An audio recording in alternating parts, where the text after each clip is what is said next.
got some motherfucking designer on right now. Bring it down, bring it down, bring it down. I got 3 old guys, I'm down.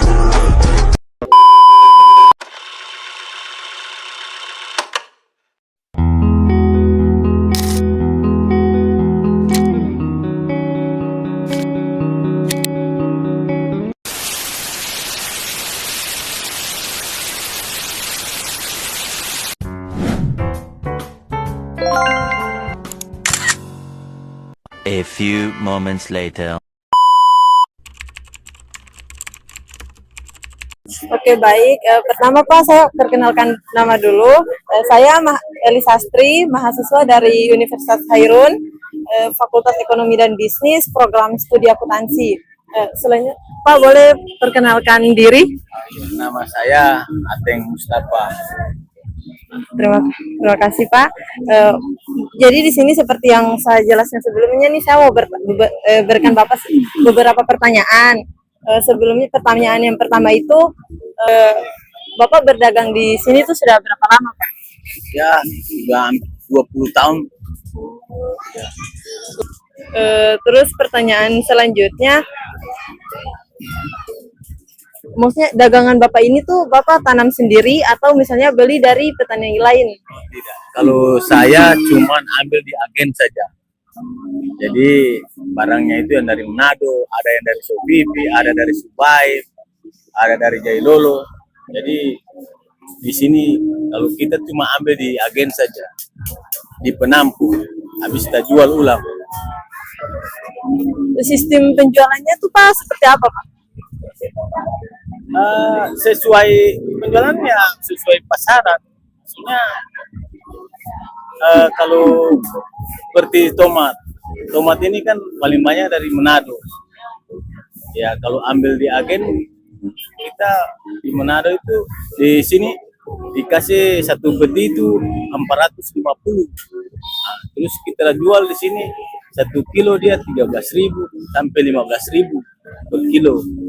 Itu juga rica ambil di agen, pengeluaran agen kan 50 1 kilo. Kita jual eceran begini 5.000, ada 10.000, ada 15.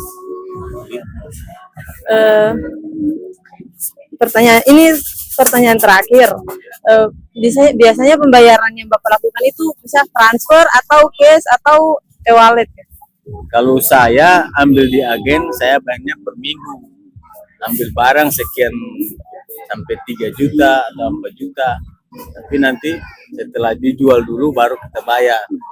Kalau ada perjanjian dengan bos, kalau saya itu per minggu bayarnya begitu. Baik, terima kasih Pak sudah bersedia saya wawancara. Perbankan syariah adalah sistem keuangan yang beroperasi berdasarkan prinsip-prinsip Islam. Semua transaksi dan produk keuangan yang ditawarkan harus sesuai dengan hukum atau syariat Islam. Perbedaan utama perbankan syariah dan konvensional ialah terdiri atas prinsip dasar. Perbankan syariah berlandaskan Al-Quran dan hadis, terutama prinsip larangan riba, gharar atau ketidakpastian, dan maisir yang sering dikenal dengan judi. Sementara perbankan konvensional mengikuti aturan umum dan ekonomi. Dalam transaksi perbankan syariah melarang bunga atau riba dalam segala bentuk transaksi. Sebagai gantinya, menggunakan sistem bagi hasil atau sering disebut dengan mudharabah atau jual beli murabaha. Transaksi harus jelas dan tidak mengandung unsur ketidakpastian yang tinggi. Semua transaksi harus bebas dari unsur perjudian. Prinsip-prinsip syariah dalam berdagang. Larangan mengambil keuntungan yang tidak ada dasar transaksi yang jelas, atau yang kita kenal dengan riba. Semua transaksi harus jelas objeknya, jumlahnya, dan waktu pelaksanaannya. Atau dalam prinsip syariah itu dikenal dengan gharar. Ada juga maisir, tadi yang sudah saya jelaskan, yaitu perjudian. Semua transaksi harus bebas dari unsur untung-untungan atau perjudian. Ada beberapa contoh produk perbankan syariah. Jika di dalam perbankan konvensional disebut dengan deposito, dalam perbankan syariah disebut tabungan investasi. Keuntungan yang diperoleh nasabah merupakan bagian dari keuntungan bank. Ada juga kredit. Jadi kalau di konvensional itu kan dikenal dengan kredit nih. Nah, di perbankan syariah sendiri disebut pembiayaan. Bentuknya bisa berupa murabahah atau jual beli, mudharabah atau bagi hasil dan lainnya. Perkembangan pesat perbankan syariah di Indonesia. Perbankan syariah di Indonesia telah mengalami perubahan yang sangat signifikan dalam beberapa tahun terakhir. Beberapa faktor yang mendorong pertumbuhan ini antara lain, satu ada meningkatnya kesadaran masyarakat, dua dukungan dari pemerintah, tiga ada inovasi produk bank syariah terus meningkat, ada stabilisasi sistem keuangan perbankan syariah. Potensi perbankan syariah di sektor pasar. Potensi perbankan syariah di Indonesia sangat besar, baik dari segi pasar domestik maupun internasional. Beberapa potensi yang menjanjikan antara lain, ada pasar domestik yang luas. Indonesia memiliki populasi muslim terbesar di dunia, sehingga potensi pasar untuk produk dan jasa keuangan syariah sangat besar. Terus ada pertumbuhan ekonomi yang kuat. Pertumbuhan ekonomi di Indonesia yang stabil memberikan peluang bagi perbankan syariah untuk tumbuh lebih pesat. Terus ada integrasi ekonomi global. Perbankan syariah memiliki potensi untuk menjadi pemain utama dalam ekonomi syariah global. Dan terakhir ada segmentasi pasar yang jelas. Perbankan syariah dapat menargetkan segmen pasar yang spesifik seperti UMKM, konsumen kelas menengah, dan institusi keuangan. Tentu saja ada tantangan yang dihadapi. Meskipun memiliki potensi yang besar, perbankan syariah di Indonesia masih menghadapi beberapa tantangan. Antara lain ada kurangnya literasi keuangan. Masih banyak masyarakat yang belum memahami produk dan jasa keuangan syariah. Yang kedua, ada persaingan yang ketat. Perbankan syariah harus bersaing dengan perbankan konvensional yang sudah mapan. Terus ada keterbatasan sumber daya manusia. Perbankan syariah masih kekurangan sumber daya manusia yang kompeten di bagian keuangan syariah. Terus ada strategi untuk meningkatkan potensi. Untuk meningkatkan potensi perbankan syariah di Indonesia, beberapa strategi yang dapat dilakukan antara lain ada meningkatkan literasi keuangan melalui edukasi dan sosialisasi yang intensif kepada masyarakat. Kedua ada mengembangkan produk dan layanan yang inovatif. Sesuaikan produk dengan kebutuhan dan tren pasar. Terus ada memperkuat kerjasama dengan berbagai pihak, baik pemerintah, lembaga keuangan maupun pelaku usaha. Dan terakhir ada meningkatkan kualitas sumber daya manusia melalui pelatihan dan pengembangan kompetensi. Terus ada sektor pasar dalam perbankan syariah. Prinsip-prinsip syariah dalam perdagangan syariah di sektor pasar. Seperti pasar swalayan diterapkan dengan tujuan untuk memastikan bahwa semua transaksi dilakukan sesuai dengan hukum Islam. Berikut adalah beberapa prinsip utama dan contoh konkret penerapannya. Yang pertama ada larangan riba atau bunga. Prinsip ini melarang penyerahan atau penerimaan bunga atas pinjaman uang dalam konteks pasar.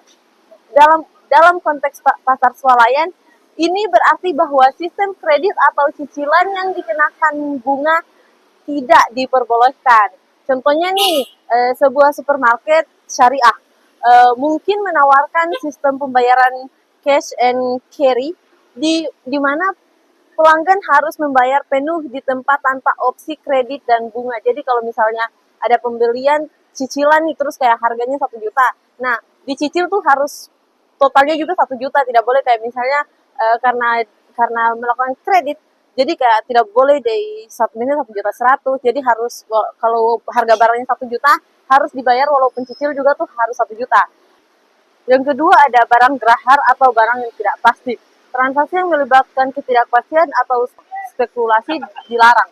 Ini termasuk transaksi berjangka atau kontrak yang tidak jelas. Contoh, pasar swalayan syariah mungkin tidak menawarkan produk berjangka seperti larangan langganan bulanan yang mengikat pelanggan untuk pembelian berkelanjutan dengan harga yang mungkin berubah di masa depan. Yang ketiga ada transaksi kejujuran. Semua informasi mengenai produk dan layanan harus jelas dan transparan. Penipuan dan manipulasi harga dilarang keras. Contoh nih,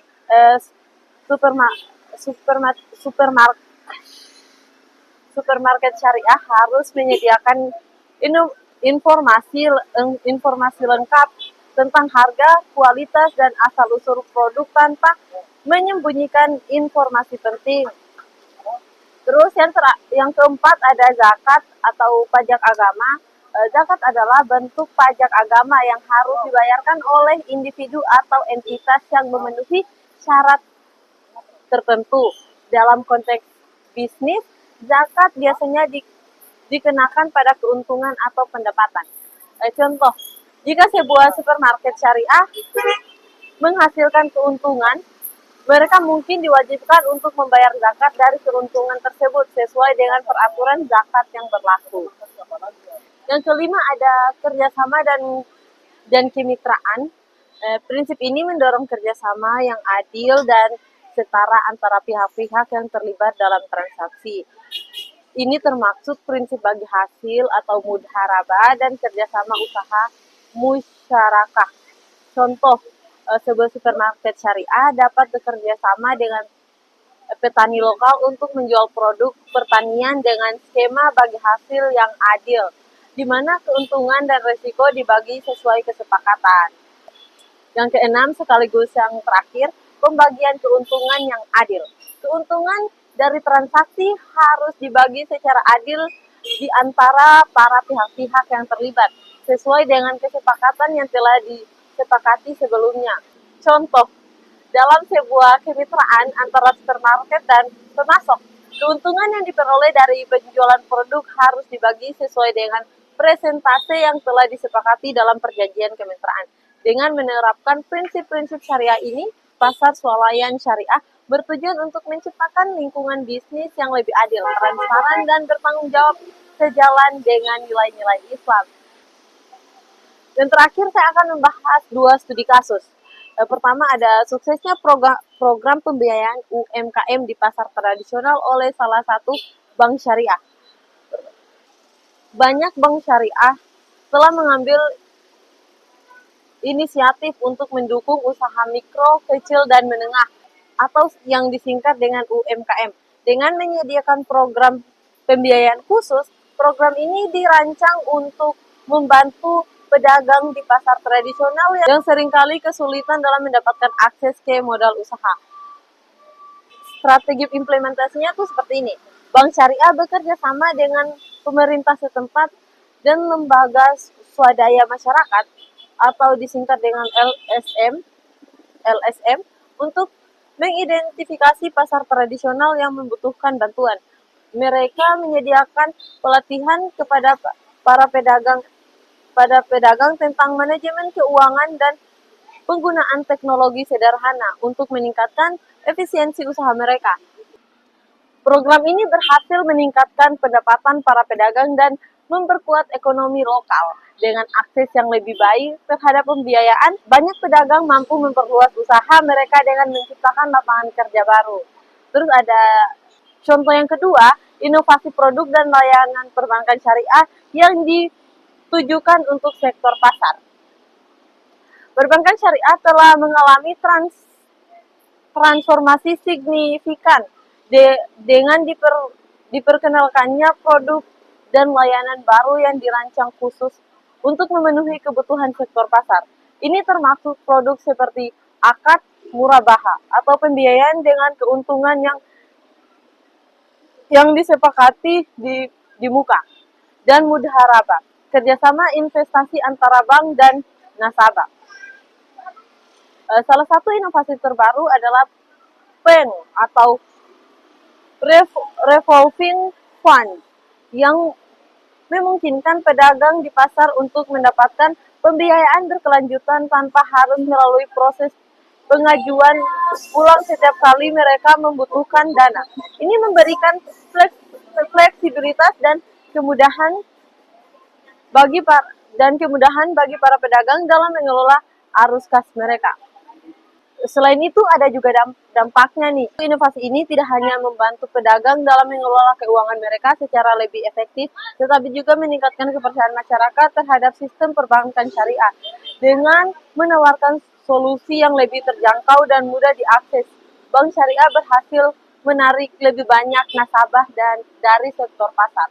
Kedua studi kasus ini menunjukkan bagaimana syariah dapat memainkan peran penting dalam mendukung ekonomi lokal dan meningkatkan kesejahteraan masyarakat. Terus kesimpulannya, pengembangan ekonomi syariah di Indonesia membutuhkan peran aktif dari perbankan syariah dalam mendukung sektor real.